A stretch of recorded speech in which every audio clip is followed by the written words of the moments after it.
Hi guys, it's time for Monday Moments with Sarah again.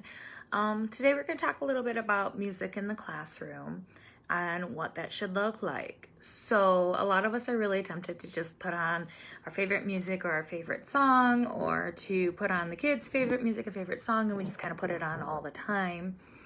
And it's just kind of, I find sometimes we end up putting on music during work time a lot just to, I hate to say it, but to keep the kids busy. Like, instead of them interacting and playing with the toys and playing with each other and working on conflict resolution, and a lot of times we're putting on music and we're just saying, okay, this song next, and this song next, and this song next.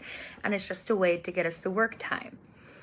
Well, it's great that they like songs, and it's great the movement, and we want to incorporate music, and we want them to be moving, and we want them to have their choice, but we also want to be aware of how much music we're doing and how much we're just playing one song after another, after another, after another.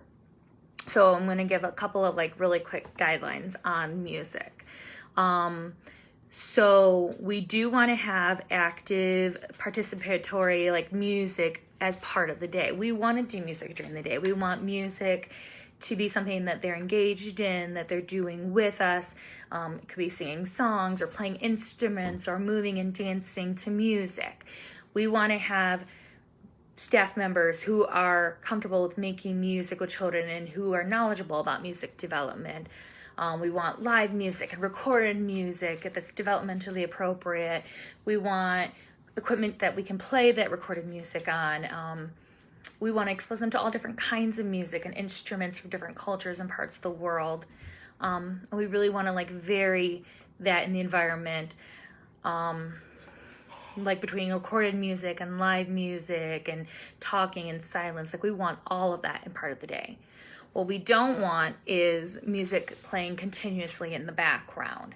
One, it can become really overstimulating. There's a lot of kids who have sensory issues, and when there's music and stuff playing all day, it just gets overwhelming and too much for them, and they don't know what to do, and that can cause behavior issues. It also can become like wallpaper, where it's just there and you kind of forget it's there. If it's always there and we're always playing it, then they don't really notice it, and there's no value to it, and the sounds, again, can increase the noise level in the room and it perhaps contribute to stress. So I'm not saying don't do music. I'm not saying don't enjoy dancing and playing with all the kids and doing that, but we want to make sure that we're aware that it's not happening all day, all the time during work time. And making sure that the music is developmentally appropriate. So that means not playing those top 20 songs or top 10 songs that probably have not great lyrics to them, or even if they're taken out, we don't really want to expose the kids to that. We're not going to play the most popular radio stations. They have a lot of things on there that's not supportive of early childhood learning. We don't want the loud dynamics and fast tempos that helps with their activity level, and it just might help with dysregulation. So we're not going to limit contain the children's music making to rote or habitual responses. That means that we need to know musical development and accept and celebrate musical creativity. So everyone's not going to have their music the same. Everyone's not going to just memorize, and this is how we do this instrument, and this is how it sounds. And most importantly, we're not going to dismiss the importance of music as a valuable part of every child's life. We want it to be important. We want it to be valuable. We want it to be part of our day. But when we find that we're playing it all day, every day, and it just becomes background noise, then we need to rethink how we're using it in the room.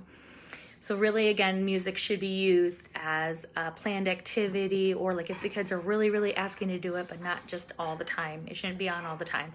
And at nap time, so it's really tempting to put on that really nice, quiet, soft, musical, or classical music. But what we're asking for at nap time is when the kids are ready to lay down and rest, you can put on an audiobook or do stories for maybe 10-15 minutes. And then when that's done, we ask that nature sounds are played.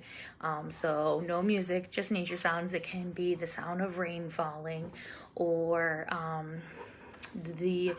or wind, or it can be that white noise. But we just really are trying to not overstimulate the children and not devalue the music. We want it to still be important. So if you have any questions, let me know. I see Alicia says they use rain sounds at nap time. That's great, Alicia. We used to do waves lapping up on the beach, and it was really calming. So if you have any questions, feel free to comment, or you can email me at sarah@greengardencdc.com. Have a great night, guys. Bye.